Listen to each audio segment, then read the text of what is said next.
السلام علیکم، بسم اللہ الرحمن الرحیم، نحمد و نصلی علی رسول الکریم۔ سورہ بنی اسرائیل کے 15 مرکزی موضوعات میں سے ہمارا 12واں مرکزی موضوع بنی اسرائیل ہے۔ اس کے 5 ضمنی موضوعات ہیں، کیونکہ 5واں ہے معجزات۔ جو معجزات دیے گئے حضرت موسیٰ کو وہ کیا تھے؟ پہلا نقطہ ہے اور دوسرا آیت 101 میں سے موسیٰ علیہ السلام کو 9 کھلے معجزات عطا کیے گئے اور فرعون نے ان معجزات کو جادو قرار دیا۔ بڑا یہاں پہ اللہ نے کلیئر کتنے 9 گن کے اللہ نے کہا ہم نے موسیٰ کو 9 کھلی نشانیاں دی۔ باقی بھی معجزات تھے لیکن یہ 9 تھی کھلی نشانیاں۔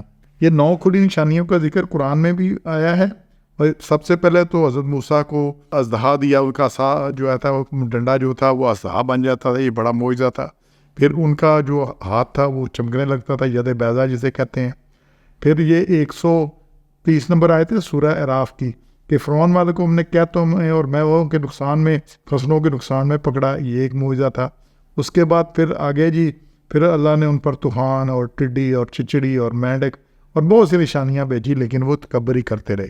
تو جب موسیٰ نے ان معجزات کو جادو قرار دیا اسی آیت میں، تو فرعون کی نظروں میں حضرت موسیٰ کی سحر زدگی یا دیوانگی یہ تھی کہ آپ علیہ السلام نے برملا بنی اسرائیل کی آزادی کا مطالبہ کر دیا۔ اتنے عرصے سے غلام بنی ہوئی تھی، ان کی خدمت کرتی تھی اور کمزور اظہار تک تھی کہ بیٹے قتل کروا رہی تھی۔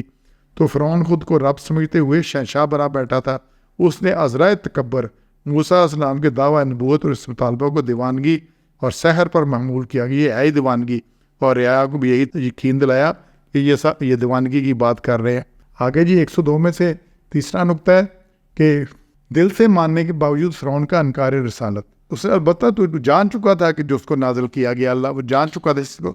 تو معجزات دے کر ایمان نہ لانا ہلاکت اور تباہی کو کھلی دعوت ہے۔ جادوگر ایسے معجزات دکھا نہیں سکتے اور مقابلہ میں شکست کھا چکے تھے۔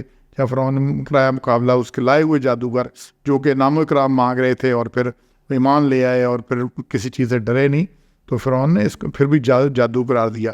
تو معجزات کو جادو قرار دینا اور قادر مطلق پر ایمان نہ لانا ہلاکت کی طرف قدم ہے۔ تو یہ وہ مان چکا تھا، اسی لیے منافق کے ایک الٹ قسم ہوتی ہے جاہد۔ منافق کیا ہوتا ہے؟ جو زبان سے اقرار کرتا ہے دل سے نہیں مانتا، اور جاہد کیا ہوتا ہے؟ جو دل سے مان چکا ہوتا ہے لیکن زبان سے اقرار نہیں کرتا۔ تو فرعون دل سے مان چکا تھا کہ یہ نبی ہے، لیکن اگر مان لے تو پھر اس کی فرعونیت جاتی تھی، کیونکہ پھر حکم تو حضرت موسیٰ کا چل رہا تھا۔ جب حضرت موسیٰ کا حکم چلے تو پھر اس کی کہاں بادشاہت گئی، اس نے انکار کر دیا۔ اور یہی ہمیشہ سرداروں کا مسئلہ رہا ہے، مکے کا سرداروں کا، آج کے سرداروں کا، ہر دور کا یہ رہا ہے کہ اگر حکم اللہ مانے یا نبی کا حکم مانے تو پھر ان کی کہاں گئی بات۔ تو اس لیے وہ اسی میں ماننے کے باوجود دل سے انکار کرتے ہیں۔ اس کے بعد چوتھا اور 5واں نقطہ ہے بجائے سر تسلیم ہم کرنے کے فرعون کا بنی اسرائیل کو جلا وطن کرنے کا ارادہ، اور پھر انکار رسالت کا انجام کہ فرعون لاؤ لشکر سمیت غرق ہوا۔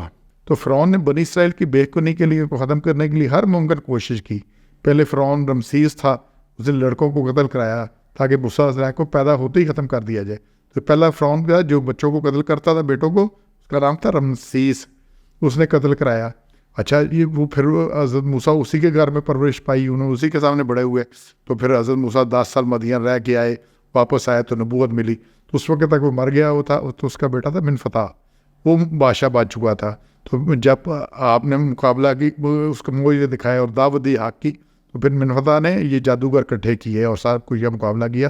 تو پھر منفتح نے بنی اسرائیل کو موسیٰ پر ایمان لانے کی پاداش میں دوبارہ یہی قتل عام شروع کرایا، لیکن بنی اسرائیل کے طاقت میں معجزانہ طور پر سب فرعونی غرق ہوئے، اور یہ منفتح جو تھا یہ بھی ان کے ساتھ وہیں پر غرق ہوا۔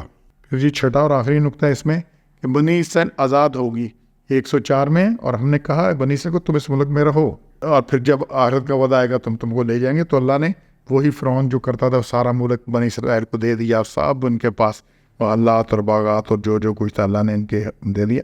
تو اللہ نے آزادی بھی دی اور سب کچھ دیا۔ تو اللہ نے اتنی بڑی نعمتیں کی اور معجزات، اور یہ ساری معجزات تھی۔